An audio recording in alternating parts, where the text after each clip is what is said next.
আচ্ছা দেখো, আজকে তোমরা যে প্র্যাকটিক্যালটা করে দেবো সেটা হচ্ছে দুটো ওয়াট মিটার দিয়েছো, দুটো ওয়াট মিটার দিয়ে তার সঙ্গে একটা পাওয়ার ফ্যাক্টর মিটার এখানে লাগানো আছে। এইটা দিয়ে তোমরা ব্যালেন্স লোড, এই তিনটে যে ব্যালেন্স লোড, এই যে তিনটে ব্যালেন্স লোড, এই ব্যালেন্স লোডকে চালানো হয়েছে, ঠিক আছে, স্টার কানেক্টেড করে, তাই তো?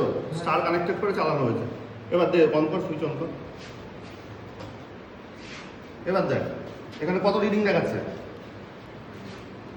কত দেখাচ্ছে বল? 285 285। আর ওটা 294 294, ওটা 0.98, তাই তো?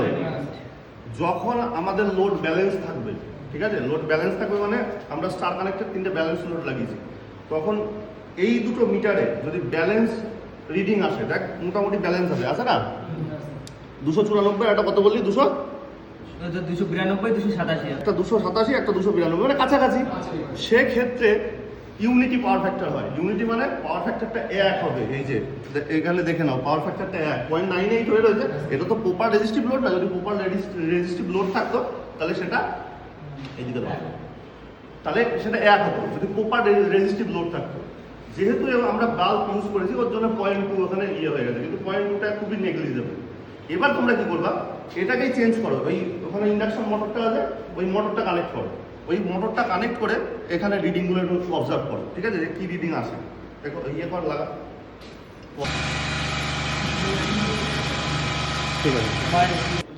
আচ্ছা দেখ, আমরা কি করলাম, 2 ওয়াট মিটার মেথডে আমরা প্রথমে কি করলাম, স্টার লোড ব্যালেন্স লোড চালিয়েছি, ঠিক আছে। এবার কি করলাম আমরা, এবার ইন্ডাকটিভ লোড দিলাম।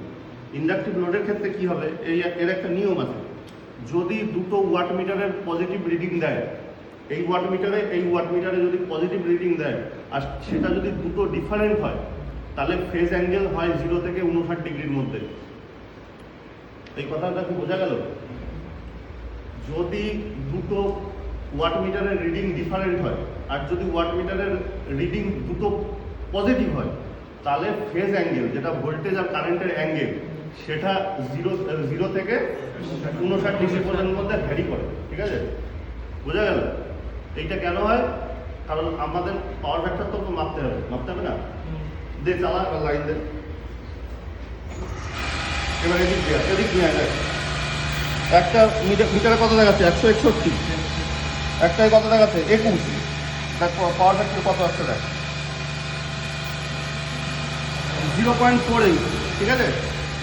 60 ডিগ্রির মান কত, cos phi এর 60 ডিগ্রির মান হচ্ছে 1/2, তাহলে 1/2 আর 0.5, তাহলে তার থেকে কম। দেখ এখানে এসছে, দেখ 0.49। এখানে এটা তো নিয়ে নেয় মাইনাস এসছে এই কারণে, কারণ এটা ল্যাগিং পাওয়ার ফ্যাক্টরের লোড। আমি যে মোটরটা চালিয়েছি এটা একটা ল্যাগিং লোডে চালিয়েছি, ঠিক আছে। চলো একটু দেখে নাও কি বললাম।